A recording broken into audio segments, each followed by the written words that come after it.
नमस्कार, मैं द्वारिका प्रसाद पुरोहित, प्रवक्ता गणित, विद्यालय शिक्षा विभाग उत्तराखंड।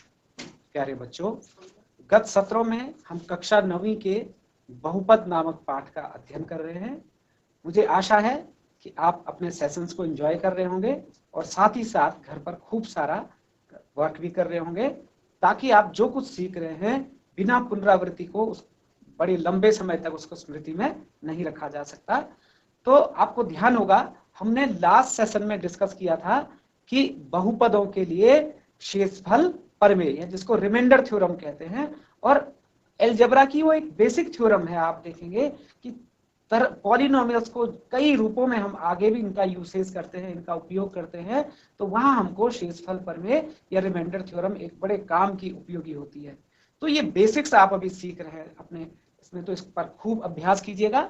अब आपको ध्यान दिला दूं, हमने क्या सीखा था। शेषफल प्रमेय के अंतर्गत हमने सीखा था कि यदि एक बहुपद p ऑफ x को दूसरे बहुपद q ऑफ x से या g ऑफ x से विभाजित करते हैं, तो दूसरे बहुपद का हम शून्यक ज्ञात कर लेते हैं और उस शून्यक पर पहले बहुपद का मान निकालते हैं। तो दूसरे बहुपद के शून्यक पर पहले बहुपद का जो मान होता है, दरअसल वही पहले बहुपद को दूसरे बहुपद से विभाजित करने के फलस्वरूप हमारा शेषफल या रिमाइंडर बचता है। तो बड़ी आसान सी है हमारी रिमाइंडर थ्योरम। तो अगर मैं कहूं कि रिमाइंडर थ्योरम को ही हम थोड़ा मॉडिफाई कर लेते हैं, आगे चल करके थोड़ा उसको दूसरे रूप में व्यक्त करते हैं, तो वो एक फैक्टर थ्योरम या गुणनखंड प्रमेय बन जाती है। तो ये सारी अवधारणाएं बीजगणित के लिए सत्य हैं, साथ ही साथ ये सारी अवधारणाएं, क्योंकि गुणनखंड की अवधारणा हमने अंकगणित में भी सीखी है, होल नंबर्स के लिए भी सीखी है, तो वहां भी ये पूरी तरह से सत्य है। प्यारे बच्चों, आपको गुणनखंड प्रमेय पर आने से पहले मैंने बोर्ड पर एक उदाहरण लिखा है, जिसमें एक q ऑफ t पॉलिनोमियल है। सदैव आप x को ही चर राशि माने, ऐसा आवश्यक नहीं है। q ऑफ t एक पॉलिनोमियल है। कहने का आशय ये है कि चर t में एक बहुपद q ऑफ t है। तो the value of q of t is 4 into t cube minus 4t square minus t minus 1। ये हमारा एक पॉलिनोमियल है। चलिए मान लीजिए मैं इसको प्लस कर देता हूं, तो अब ये 4, अब आपके पास ये वाला पॉलिनोमियल जो है, ये दिखाना है कि क्या वो 2t + 1 से विभाज्य है। देखिए, अगर इस वाले छोटे से बहुपद से, जो कि रैखिक है, जिसकी घात 1 है, अगर इस रैखिक बहुपद का इस बहुपद में पूरा पूरा भाग चला जाए, तो पूरा पूरा भाग जाने का अभिप्राय होगा कि शेषफल हमारे पास शून्य बचता है। तो ऐसी दशा में हम ये कह सकेंगे कि ये जो लीनियर पॉलिनोमियल है, ये जो रैखिक बहुपद है, वो q ऑफ t का एक गुणनखंड है। बड़ी सरल सी बात है। तो अब जो पहले हमने प्रक्रिया सीखी है, हम उसी के अनुसार आगे बढ़ेंगे। क्या सीखा था हमने रिमाइंडर थ्योरम में कि 2t + 1 जो ये पॉलिनोमियल है का शून्यक, zero of this polynomial. What is zero of this polynomial? हम क्या करते हैं, 2t + 1 को 0 के इक्वल रखते हैं, यानी 2t की वैल्यू हमारी -1 के इक्वल आई, 1 उस तरफ चला गया, और t की वैल्यू हमारी -1/2 के बराबर हुई। तो अब मैं ये कहूं कि इस वाले पॉलिनोमियल का 0 या शून्यक t = -1/2 है। तो q ऑफ t पॉलिनोमियल की वैल्यू मैं t = -1/2 पर ज्ञात कर लेता हूं। तो देखिए, अब हम क्या निकाल रहे हैं। अब आपने क्या करा, q ऑफ -1/2, q ऑफ -1/2 यानी q ऑफ t बहुपद का ऋण 1/2 पर मान। देखिए ये क्या आता है, बड़े सहज रूप से t के स्थान पर हम इस बहुपद में, ये जो पॉलिनोमियल है, इस बहुपद में हम t के स्थान पर ऋण 1/2 सब्स्टिट्यूट करते हैं। तो 4 × -1/2 क्यूब प्लस 4 × -1/2 स्क्वायर माइनस, अब t की जगह -1/2। ये देखिए, ये माइनस पहले से है, ये माइनस t के साथ है, अलग चीज है, दोनों माइनस डिफरेंट। ये माइनस t की वैल्यू में था और ये माइनस बीच में पहले से था। अब देखिए, इसको हल करना है। 4 × अब -1 की क्यूब करेंगे, यानी माइनस की क्यूब करेंगे, तो आपके पास माइनस ही आएगा, थर्ड पावर, ऑड पावर। तो ये माइनस मैंने यहां लगा लिया। तो 1 का क्यूब 1, और 2 का क्यूब 8, तो ये -1/8 आ गया। इसी तरह से 4 -1/2 का स्क्वायर, माइनस का स्क्वायर पॉजिटिव होता है, 1/2 का स्क्वायर आपका 1/4 हो गया। And this is minus into minus, this is plus, तो +1/2 एंड -1। अब हमारे पास क्या रहता है यहाँ पे हम 4 से 4 कैंसिल कर सकते हैं, 1 1 बाहर, यहाँ 4 1 जा 4, 4 2 जा 8, दिस इज -1/2। ये पहला पद क्या बन गया हमारा, -1/2 प्लस 1 1 जा 1, 1/1, this is 1, this is again +1/2 -1। अब हम देखते हैं -1/2 +1/2 cancel out, +1 -1 cancel out, what we are left with 0। हमारे पास इस तरह से शून्य बचता है, इसलिए हम कहते हैं Q ऑफ -1/2 की वैल्यू हमारी 0 आ गई। अब हमारा रिमाइंडर थ्योरम क्या कहता है, इसलिए शेषफल प्रमेय से अंग्रेजी में by remainder theorem Q of t को 2t+1 से विभाजित करने पर जो शेषफल है, जो रिमाइंडर है हमारा, वो क्या हुआ, शेषफल बराबर 0। तो जब शेषफल 0 आया, इसलिए हम दावे के साथ कह सकते हैं कि पूरी बार भाग चला गया है। और यदि पूरी बार भाग चला गया है, इसलिए ये जो लीनियर पॉलिनोमियल है, रैखिक बहुपद t में है 2t+1, ये Q ऑफ t का एक गुणनखंड है। तो एक गुणनखंड है। तो ये उदाहरण था। हम इस कथन के बाद ये भी कह सकते थे कि गुणनखंड प्रमेय से, जो हमने शेषफल प्रमेय लिखा वो हम कह सकते थे गुणनखंड प्रमेय से। अर्थात अब मैं उस पर आ रहा हूं इसके बिंदु के बाद, पर कहीं ना कहीं आप समझ गए हैं कि शेषफल प्रमेय का ही एक विशेष रूप गुणनखंड प्रमेय है। तो किस तरह से हम अब गुणनखंड प्रमेय का कोटेशन यहाँ पे लिखेंगे, और तब आप इस कथन को गुणनखंड प्रमेय के रूप में भी मॉडिफाई कर सके। प्रक्रिया आपकी यही रहेगी, बस शब्दों का थोड़ा सा फेर हो जाएगा। तो व्हाट इज फैक्टर थ्योरम, और आपका हिंदी में इसको कहेंगे गुणनखंड प्रमेय। हम ये स्टेटमेंट आपकी बोर्ड पे लिख रहे हैं। गुणनखंड प्रमेय है, यदि डिग्री ऑफ कोई पॉलिनोमियल है px, जिसको कि हमने विभाजित करना है, is greater than equal to 1। ये इस चिन्ह से सभी बच्चे वाकिफ हैं, ग्रेटर देन इक्वल टू 1, यानी p ऑफ x की डिग्री 1 या अथवा 1 से बड़ी है। और साथ ही और क्या कहा गया है, और a कोई वास्तविक संख्या है, a कोई वास्तविक संख्या है, यानी रियल नंबर।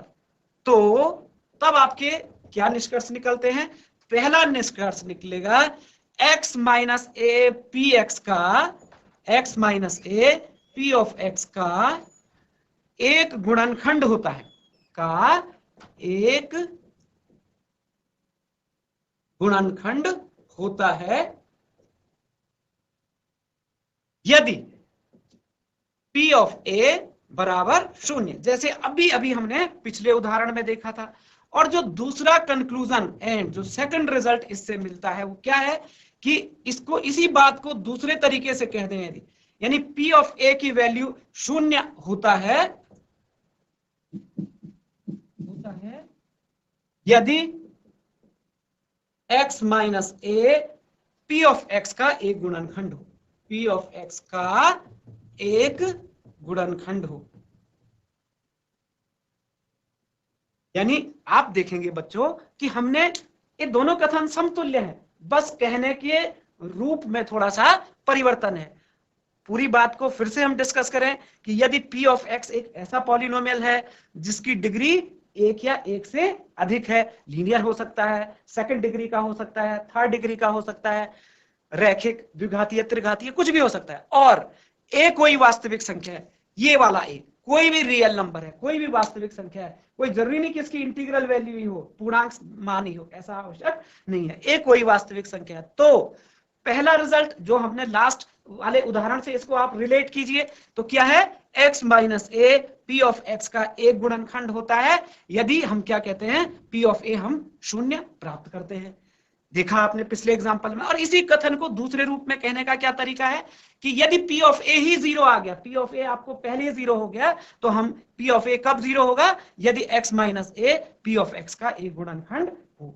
तो ये बेसिक फॉर्म में हमारे पास एक डेफिनेशन है रिमाइंडर थ्योरम।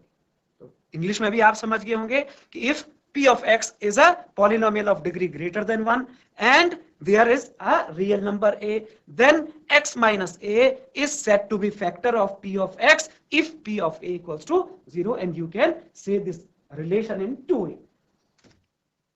Now प्यारे बच्चों, हम एक उदाहरण पे आते हैं जिससे कि आप और अच्छे से इसको पुष्ट कर पाएंगे। मान लीजिए हमको जांच करने के लिए दे दिया है, एग्जाम्पल है, पहले प्रॉब्लम नहीं लिख देते हैं फिर उसका डिस्कशन करेंगे कि जांच कीजिए कि x प्लस 2 बहुपदों, x प्लस 2 बहुपदों, एक क्यूबिक पॉलिनोमियल है आपके पास, x cube plus 3x square plus 5x plus 6, x cube plus 3x square plus 5x plus 6 और 2x प्लस 4, एक लीनियर पॉलिनोमियल है छोटा सा, 2x प्लस 4 का गुणनखंड है या नहीं, का गुणनखंड है या नहीं। तो अगर इसके सॉल्यूशन की बात करें उससे पहले हम फिर से इस एग्जांपल को समझते हैं कि क्या पूछा जा रहा है।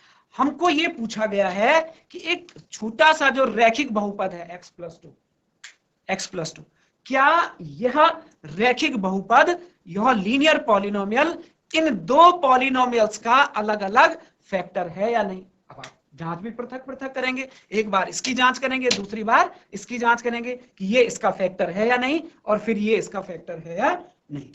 तो इसके लिए हमने गुणनखंड प्रमेय का उपयोग करना है। तो गुणनखंड प्रमेय का उपयोग करने का आशय है कि हमको p ऑफ a तो निकालना ही पड़ेगा। तो यहाँ पर a क्या है, जरा सा इस बात पे भी गौर कीजिए। a था हमारा x माइनस a वाले लीनियर पॉलिनोमियल का जीरो, शून्य। अब यहाँ पर linear polynomial x minus a type का नहीं है, देखिए यहाँ पर लीनियर पॉलिनोमियल किस तरह का है, x प्लस 2 टाइप का है। तो इसका शून्य 2 थोड़ा ही हुआ, इसका शून्य हम ज्ञात करेंगे। तो बहुपद x प्लस 2 का शून्य, देखिए इसका शून्य कैसे आता है, सभी जानते हैं x प्लस 2 को हम 0 कर लेते हैं तो x की वैल्यू -2 आती है। या यूं कहूं कि अगर आपको इसको प्रमेय के स्टेटमेंट के हिसाब से ही फिट करना है तो मैं इसको ऐसे भी लिख सकता था, x माइनस -2, बात तो एक ही है, तभी भी हम इसको a कहते। तो a की वैल्यू 2 नहीं है, ध्यान दीजिए, a की वैल्यू हमारे पास -2 है जो कि x प्लस 2 का एक 0 है। तो मैं उम्मीद करूंगा ये पहली बड़े टिपिकल सी बात थी इसमें जिसपे बच्चे गलती करते हैं, तो वो आप समझ गए होंगे कि a की वैल्यू हमारी 2 नहीं है बल्कि a की वैल्यू -2 है। अब आपके पास दिए गए बहुपद क्या क्या है, दिए गए बहुपद चाहें तो आप उनका नाम रख लें। पहले वाले को हम p ऑफ x कह देते हैं। p ऑफ x पॉलिनोमियल हो गया x cube plus 3x square plus 5x plus 6 पहले, और एक दूसरा पॉलिनोमियल है, इसका नाम चलो आप g ऑफ x रख सकते हैं। g ऑफ x हो गया 2x प्लस 4।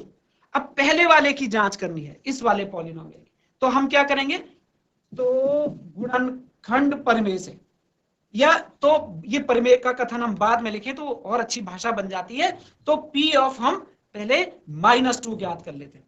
तो p ऑफ -2 क्या आने वाला है, this is -2 whole raise to the power 3 plus 3 into -2 squared plus 5 into -2 plus 6। अब आप इसको सॉल्व कर लीजिए, ये कितना आता है, -2 का क्यूब माइनस का क्यूब माइनस 2 का क्यूब 8 प्लस 3 इंटू -2 का स्क्वायर हो गया हमारा 4, तो माइनस का स्क्वायर तो प्लस 4, और 5 2 जा 10 माइनस का 10 प्लस 6। तो देखिए ये आया -8 और प्लस 4 3 12 -10 + 6। हम इसको सॉल्व करते हैं। माइनस माइनस वालों को ऐड कर लीजिए, -8 -10 दिस इज -18, और प्लस प्लस वालों को 12 और 6 18, ये दोनों 18, यानी हमारे पास आ गया 0। तो हम कहेंगे सिंस P ऑफ -2, चूंकि P ऑफ -2 0 है, इसलिए x -2 माने x + 2 बहुपद, ये जो x + 2 है ये बहुपद किसका, P ऑफ x का एक शून्यक है, शून्यक है। और ये कथन आपने किसके आधार पर बोला है, ये कथन बोला है गुणनखंड प्रमेय से। ये कोष्टक में लिख दीजिए, आगे जो आपकी लाइन होती है उसके आगे भी लिख सकते हैं इसको, गुणनखंड प्रमेय से या बाई फैक्टर थ्योरम। तो पहला वाला रिजल्ट हमारा क्लियर हो गया कि जो P ऑफ x वाला पॉलिनोमियल है उसका एक फैक्टर x + 2 है, उसका एक गुणनखंड x + 2 है। अब बात करते हैं दूसरे वाले की। नाउ अब आप दूसरे को देख रहे हैं, इसी तरह से हम क्या निकालेंगे, g ऑफ, क्योंकि दूसरे पॉलिनोमियल का नाम देखिए, हमने दूसरे पॉलिनोमियल का नाम यहाँ g ऑफ x रखा है, तो अब हम क्या निकालेंगे, g ऑफ -2। तो g ऑफ -2 का मतलब 2 × -2 + 4, तो 2 × -2 + 4, अगेन दिस इज -4 + 4 = 0। तो ये भी शून्य आ गया, इसलिए गुणनखंड प्रमेय से ऐसा भी लिख सकते हैं, गुणनखंड प्रमेय से बहुपद, कौन सा बहुपद, जो g ऑफ x है, g ऑफ x बराबर 2x + 4 का एक गुणनखंड x -2 मीन्स x + 2 है। तो देखिए, चाहे आप कथन इस रूप में लिखते चाहे इस रूप में लिखते, हमने देखा कि जो दिए गए दोनों बहुपद थे, चाहे वो हमारा क्यूबिक पॉलिनोमियल था, त्रिघातीय बहुपद था, चाहे वो हमारा रैखिक पॉलिनोमियल यानी लीनियर पॉलिनोमियल था, इन दोनों पॉलिनोमियल का एक फैक्टर निश्चित रूप से x + 2 है। तो अब आपने इस तरह के अन्य प्रश्नों में अभ्यास करना है। अब हम थोड़ा सा आप एक और उदाहरण ले लेते हैं, एक और समस्या ले लेते हैं, जिससे कि आप अपनी प्रश्नावली को बखूबी कर सके प्यारे बच्चों। तो देखिए एग्जाम्पल क्या है हमारा नया, अब कहीं ना कहीं इन्हीं एग्जाम्पल के समान आपकी प्रश्नावली के प्रश्न है। तो अब मैं बार बार यही बात आपसे कह रहा हूं कि प्रश्नों की संख्या असीमित होती है, तो इनसे मिलते जुलते आप कितने सारे प्रश्न कर सकते हैं, तभी तो आपके समय का उपयोग हो पाएगा। तो देखिए हम अपने एग्जाम्पल पे आते हैं दूसरे, कि यदि x - 1 4x³ + 3x² - 4x + k 4x³ + 3x² - 4x + k का एक गुणनखंड है, तो k का मान ज्ञात कीजिए, तो k का मान ज्ञात कीजिए। तो इस तरह के प्रश्न भी आपकी प्रश्नावली में है, यानी पॉलिनोमियल दिया है, ये रैखिक बहुपद, ये एक त्रिघातीय बहुपद, लेकिन इसका जो कांस्टेंट है लास्ट में वो अननोन है। ये कांस्टेंट आपको कब ज्ञात करना है, ये k की वैल्यू किस दशा में ज्ञात करनी है, जबकि इस पॉलिनोमियल का एक फैक्टर ये है। देखिए, तो इसके लिए हम क्या करेंगे, कि इस पॉलिनोमियल पे इसके रेस्पेक्ट में हम गुणनखंड प्रमेय का उपयोग करेंगे, यूज करेंगे। तो क्योंकि फैक्टर दिया है, तो हम सॉल्यूशन इसका हल इस तरह से लिखते हैं, चूंकि x - 1 दिए गए बहुपद का शून्यक है, बहुपद का गुणनखंड है, ये दिया गया है कि x - 1 is a factor of given polynomial, दिए गए बहुपद का एक गुणनखंड है। दिया गया